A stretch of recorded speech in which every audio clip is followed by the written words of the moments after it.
шкура Путина в игре не участвует. Давайте так. Если она участвует, то эта ситуация другая. Это ситуация, про которую мы много раз говорили. Это когда Путин нападает на свободную Украину, где нет государства. Тогда первое, что делают украинцы, они начинают охоту на товарища Путина. Вывешивают везде, где можно, в разных даркнетах. Вот, а с одной стороны, а с другой стороны вполне официально судебные решения, где говорят, что за голову, значит, там назначена такая награда. В этом случае Путину очень много чего угрожает, потому что рынок этот неконтролируемый, нерегулируемый, и вот обеспечить безопасность такой ситуации не возьмется ни одна спецслужба. Ну, потому что просчитать там это дело невозможно. А в нынешней единственное, что ему угрожает реально, это какая-то внутренняя заваруха, но он же там всех периодически там защищает, да, то есть месть там или какие-то действия со стороны какого-то его окружения. Вот как в начале войны все надеялись, что это окружение его уберет, да, но он же все уже там почистил хорошо, вот, до этого, понимая это, да, что это, собственно говоря, вот самые опасные, на самом деле, пацаны, опаснее, чем там любой Байден, там, любой Зеленский, Трамп, кто угодно. Вот здесь есть как некая зона риска, она сохраняется, потому что всегда у любого царя там, у него есть какое-то окружение, безусловно, которое, собственно говоря, и делает из него царя, и на него работает. Вот. И исключить вероятность, так свести ее до нуля, что со стороны этого окружения не будет никаких действий по устранению этого царя, невозможно. Вот это и есть сегодня единственная реальная угроза, которая ему, так сказать, угрожает. Оценить ее в терминах вероятности я не могу. Я не знаю. Но я знаю, что она есть, она не нулевая. Все другие, они нулевые. То есть там со стороны разных там Байденов, Трампов, запуска томагавков по Кремлю там, или в бункер, где он там сидит. Вот. Нет, до этого может дойти, конечно, может.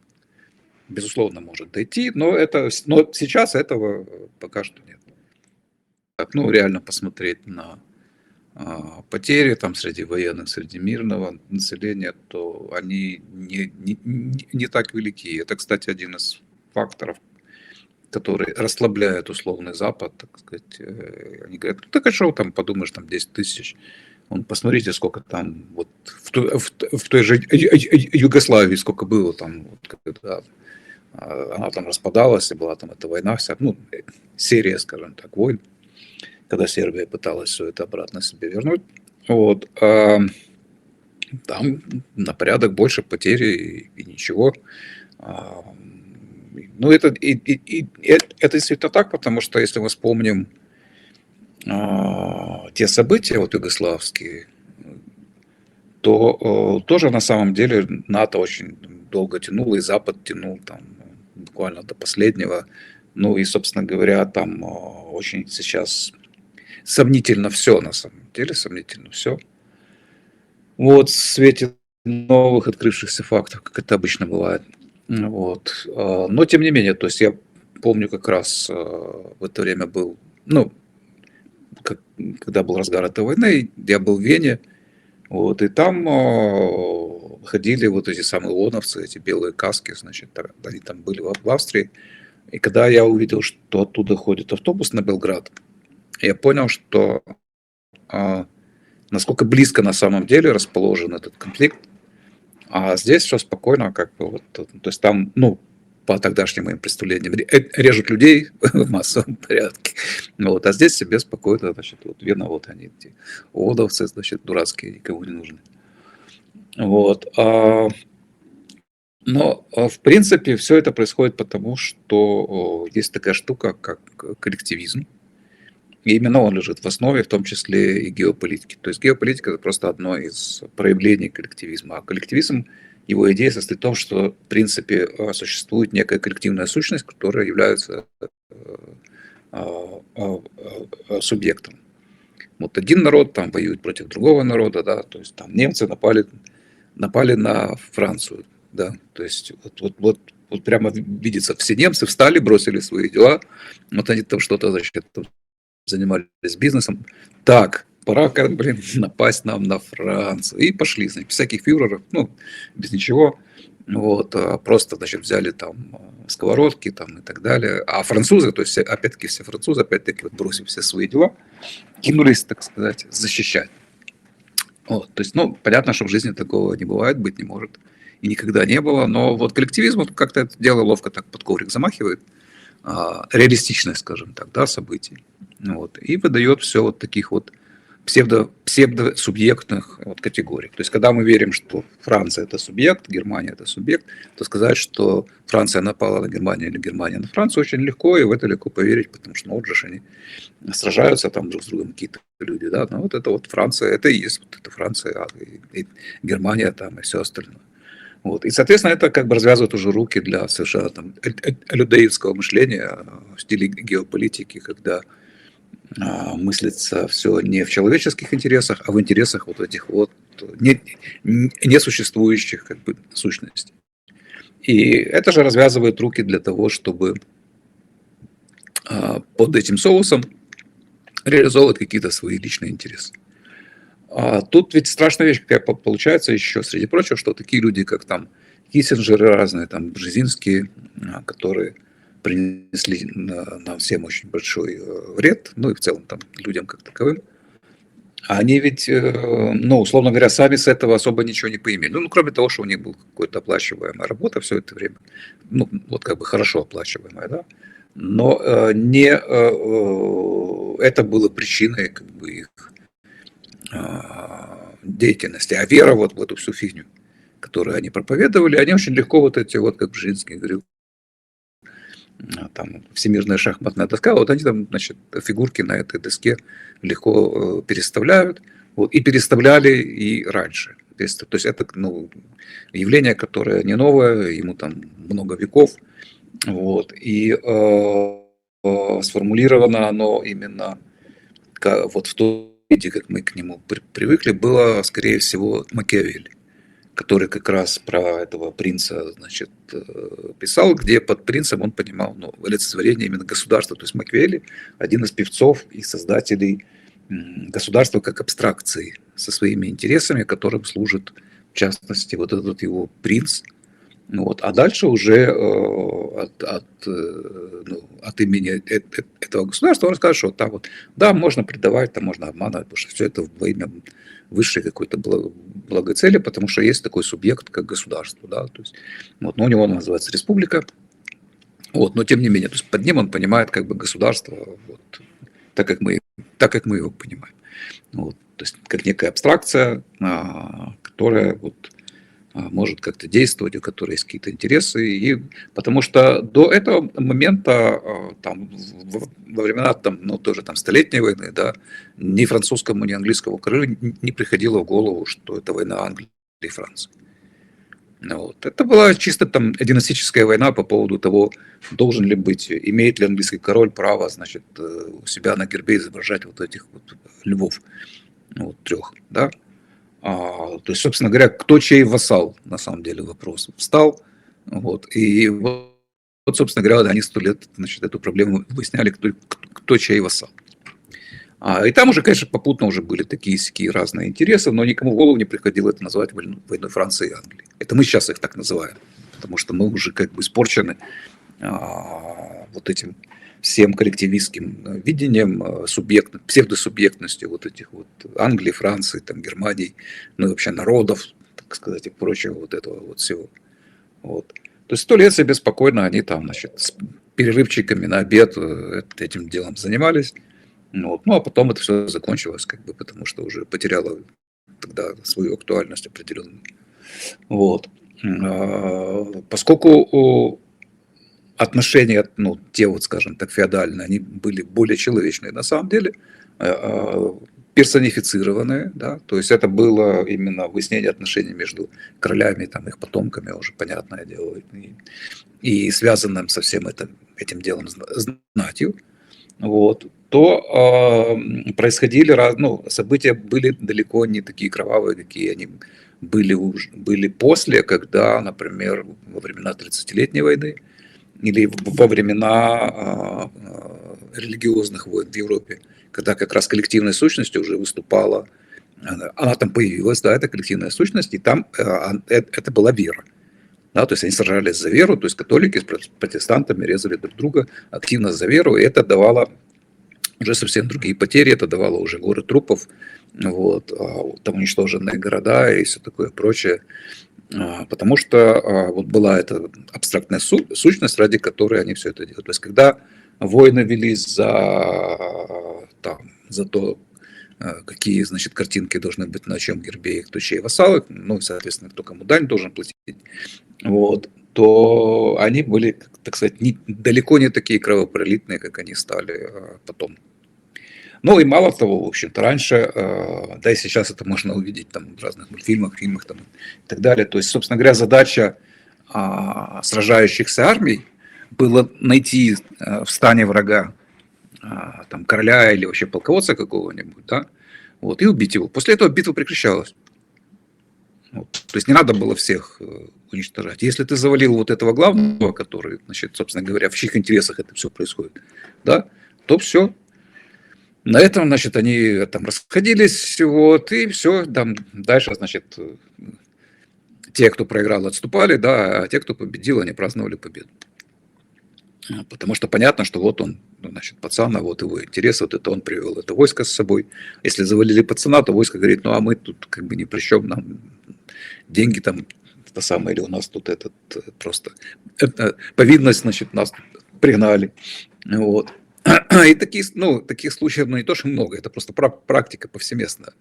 Вот, то есть это так оно было, да, поэтому вот сражения никогда не были, очень редко они были, ну, скажем так, такими кровопролитными, где бы там вот стенка на стенку бились там отчаянно до последнего результата, значит, так, вот. Обычно это все продолжалось довольно недолго, вот, ну, почему, кстати говоря, и в историю вошли именно вот такие всякие кровавые длительные сражения, потому что они были редкими.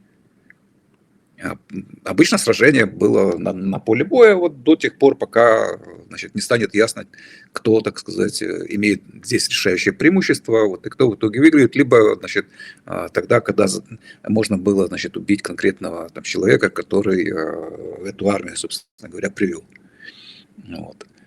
Но мало того, там же доходило до анекдота, тут уже потом, да, уже были поздние времена, когда эпоха наемных армий, скажем так, да, там новое время, то есть когда они вышли, встали друг перед другом, да, так посмотрели друг на друга, и, нет, ты Дон Педро, значит, выиграл, вот, потому что у тебя здесь, значит, тут на правом фланге, тут конница, а нам тут нечем крыть, собственно говоря, и после этого они расходились, и, значит, армия выигравшая, она двигалась дальше, получала то, что хотела, и без всяких потерь, потому что, собственно говоря, значит, смысла это все, значит, всей остальной бойни не было, да, потому что было ясно, что, как вот в этом анекдоте, когда про доминошников только раздали эти кости, они говорят, о, по пятеркам рыба, да, значит, ну все, значит, они опять складывают, опять это самое тасуют.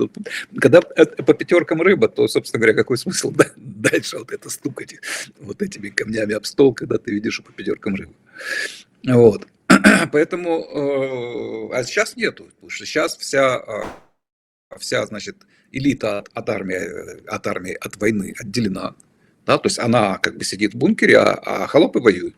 Ну, поэтому она может там себе сколько угодно в рамках вот этих всех псевдосущностей, значит, там корячиться, значит, и она просто имеет все стимулы для того, чтобы войну эту подталкивать, так сказать, чтобы она продолжалась с непонятными как бы целями, с непонятным результатом. Вот, потому что, собственно говоря, они ничем... Вот представим себе, что там, допустим, Путин захватил Киев, да, но Зеленский-то в ТЧ, вот, ему же там самолетик предоставят, значит, и я думаю, что Путин спокойно посмотрит на это на самом деле, то есть он не будет его там ловить, вот, специально где-то там отлавливать, потому что он ему, собственно говоря, не враг. Вот. А то, что будет потом, для мирных как бы, жителей, их абсолютно не колышет. Они могут, конечно, вздыхать, там, заламывать руки, там, писать гневные всякие эти самые, но лично это их никак не касается, понимаете? В отличие от ситуации, когда я там лорд такой-то собираю, значит, какое-то войско, и лично, значит, на конике еду, значит, в этих латах, вот, и участвую во всем этом хозяйстве. То есть мало того, что это за мои деньги все делается, да, то есть это я все делаю, вот, как правило. за мои деньги, то есть я отвечаю, так сказать, и за вот этих людей, которых я привел, и за своих разных вассалов, которые мне присягу, значит, давали, и тоже теперь вынуждены там в этом во всем участвовать. Это совсем другая ситуация. Поэтому, кстати говоря, для либертарианского реформатора, будь он, значит, ну, будь у него какая-то возможность действительно проводить какие-то реформы реально, один из главных принципов – это персонификация отношений. Вот они все очень любят свою вот эту госсистему, потому что она деперсонифицирована. Это якобы хорошо, это плохо. Это плохо. Потому что вот один из примеров деперсонификации – это война. Вот такая вот масштабная кровопролитная война возможно только тогда, когда отношения деперсонифицированы. То есть мало того, что там есть вот этот вот коллективизм, да, то есть который позволяет это делать, построить вот этого искусственного субъекта, вот, и наделить его, значит, свойствами живого какой-то личности, да, там человека. Ну, так она еще имеет вот эту особенность, что она деперсонифицирована. То есть, когда лорд там алая и белая роза, значит, воюют, да, то они имеют очень сильные претензии друг к другу, конкретно там Йорки там к этим ланкастерам, значит, глотки готовы резать, потому что у них старая добрая вражда между собой, личная. Вот. А когда воюет Зеленский, значит, с Путиным, то там никакой вражды, значит, близко нет, а они воюют за какие-то нации, за геополитику, там, еще за что-то. Понятно, они решают свои, то есть с точки зрения системы, они решают свои внутренние проблемы. Прежде всего, любая война – это то, что делается для того, чтобы решить какую-то внутреннюю проблему. В том числе и я, лорд, да, вот на коне я тоже решаю свою внутреннюю какую-то проблему. Мне чего-то не хватает, поэтому я лезу воевать. Вот. А в случае, ну, вот как бы современных правительств, им всем не хватает всегда легитимности.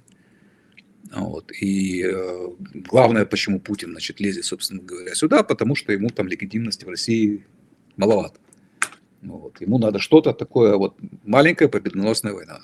Да? То есть всегда есть такой соблазн поднять свою легитимность, которая в просторечии, ну, имеет такую форму еще, как популярность, да, вот такое проявление, но на самом деле это более сложное, конечно, явление, да, вот мы там, значит, там, вот разгромили хохлов, значит, которые хотели в НАТО вступать, вот, и теперь больше Великой России там ничего не угрожает, значит, там половину Хохляндии присоединили, остальные в страхе, значит, живут, боятся нас, нашего сапога, потому что мы сейчас им всем покажем, а там завтра еще Прибалтику себе вернем, там, и так далее. Вот, ну, есть цель, да, у людей теперь в жизни, былое величие, вставание с колен, тролливали там, ну, величие тоже как бы сомнительно, вот, но они вот, ну, раз они в это верят, для них, значит, величие, вот, кто мы такие, чтобы их судить, вот, вот ради этого, собственно говоря, если с точки зрения системы смотреть, да, то ради этого все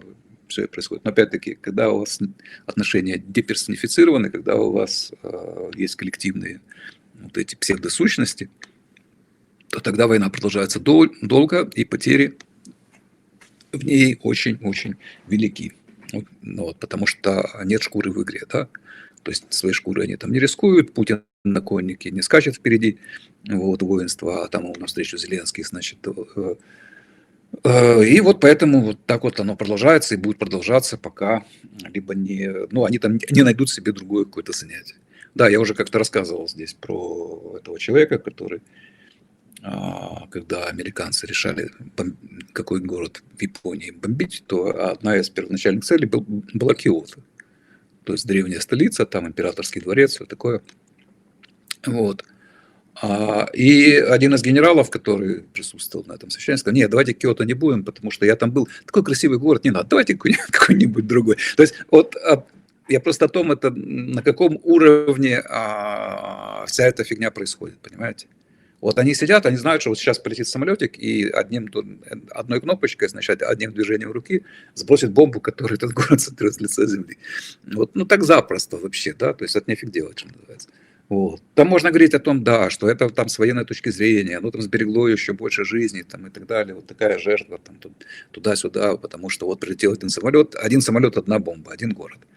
Да, надо же понимать, что перед этим были массированные налеты когда сожгли практически Токио, там потерь, конечно, было значительно больше, чем в Хиросиме. То есть, ну, скажем так, штаб, да, там командование там вот этой вот императорской армии, оно понимало, с чем оно будет иметь дело. То есть, да, массированный налет это затраты. Это затраты того, кто этот налет организует. То есть они понимали, что нельзя бесконечно такие налеты проводить, это дорого. И поэтому готовы были сопротивляться там и так далее. А тут один принцип, один самолет, одна бомба, один город. Да? То есть, они же не знали, сколько у американцев бомб. Поэтому, конечно, это, безусловно, подтолкнуло их капитуляции, вот, поскольку они готовы были сопротивляться, и сопротивлялись бы очень долго, там, кстати говоря, потому что народу много, там народа не жалко, вот, и так далее, и так далее. Но это вот такие военные чисто резоны, но это мы опять-таки возвращаемся, а нафига была вся эта война? Вот. Но просто вот уже говоря о том, как они выбирали себе цели, да, то да, хорошо. Ну ладно, хорошо, если ты думаешь, что Киото не надо, давай тогда там, значит, второй город будет другой. Вот. То есть, если опять-таки вернемся к реформаторству, да, то, конечно же, персонификация, она имеет, кстати, небольшое, остаточное ее, она была в какой-то мере раньше. Вот. Она имеет, допустим, свое выражение в том, что у законопроектов есть авторы пока еще. Вот. Но по-хорошему, вот, что такое персонификация этих всех отношений, в том числе, да, что авторы законов должны отвечать в юридическом порядке за то, что они там напринимали. Вот вы приняли вот эту, вот, значит, поганку, вот она принесла вот такие результаты, значит, пожалуйста, вот идите в суд, вот мы будем там, короче, разбираться и будем вас за это дело наказывать. Да, вот что такое персонифицированное отношение. Или приходит, значит, какой-то мордоворот, вот, и говорит, я, значит, там СБУ. Вот этого там быть не должно. Нужно сказать, я, значит, Петров Иван Иванович, значит, вот, СБУ, там, вот, и я конкретно, и вас там, кстати говоря, тоже такие формулы были раньше. В общем праве, когда кто-то именем кого-то, но всегда указывалось кто. Да, то есть я такой-то, такой-то, значит, там, лорд такой-то, там, именем там, короля беру, значит, под стражу, значит, и так далее. То есть не снимая с себя ответственности за это, хотя он именем короля там действовал, да, то есть по его поручению. Вот. Но, тем не менее, он говорил, что это я вот действую, и он будет нести ответственность, если там что-то будет потом не так. Вот. Поэтому должен не работник СБУ там в балаклаве, который там хрен знает кто, да, вот. А конкретный перец, который именно и делает вот это вот то, что он там вытворяет, и под этим он должен подписываться. Ну, то есть это вот, условно говоря, вот то, к чему, как оно должно выглядеть. Потому что в частном праве оно, конечно, так и будет. По-другому оно не будет. То есть не будет там страховая компания «Солнышко», вот, присылать там людей в балаклавах, потому что это противоречит. Любой судья скажет, а кто это такие, а что это такое, почему вы думаете, что это «Солнышко», а где фамилия, вот, и почему они здесь вообще, эти все люди, то есть вот так, да, то есть ощущение, конечно, поэтому абсурда и понимание того, что нет никаких серьезных механизмов, кроме там истощения, там перехода на другие какие-то интересы, каких-то событий, которые переключат, значит, на другую какую-то деятельность всех этих паразитов, которые оставят как бы там Украину в покое, вот, и займутся чем-нибудь другим. Потому что, у меня твердое ощущение, что эта войнушка была, скажем так, спланирована, организована не только Путиным, но и товарищем Байденом, вот,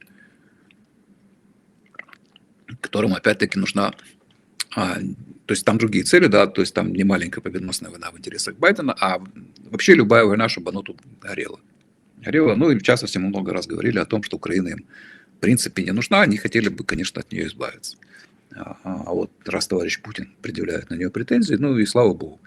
Вот. А в целом они себе мир как видят, опять-таки, возвращаясь к геополитике, как пока что систему, где существует противостояние, которое держится на балансе противостояния США и Китая и примкнувших там, к нему России. Вот. Разные там другой шелупони в виде там, Индии, каких-нибудь, Бразилии и прочее. Вот. И это для них хорошо. То есть для них вот такая вот система, она их устраивает. Вот. И поэтому, если ну, как бы для ее сохранения нужно, чтобы Путин захватил Украину, то, пожалуйста, пускай захватывает себе, а мы там будем делать вид, что мы Украине помогаем.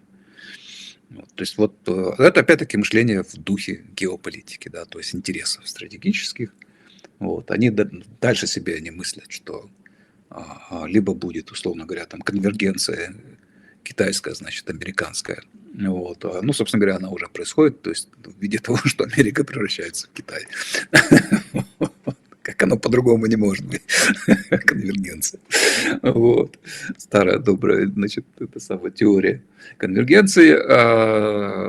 И в итоге там мировое правительство, значит, счастье, никто не уйдет обиженным. Там 100 миллионов там, населения всей Земли, которыми, значит, управляет Билл Гейтс, значит, из своего бункера, там, где у него там все есть, что ему надо, вот, а все делают роботы, да, то есть, да, вот, ну, а 100 миллионов или даже меньше нам хватит, чтобы вот этих роботов там делать, там, как-то обслуживать, там, чтобы были артисты какие-нибудь, там, их развлекали, там, и все такое прочее. Примерно так это все выглядит. Вот, а остальных убьют или они там вымрут, или что с ними случится, неважно. Сами подохнут, потому что мы над этим работаем. То есть все, что они делают, направлено на то, чтобы людишек становилось как можно меньше.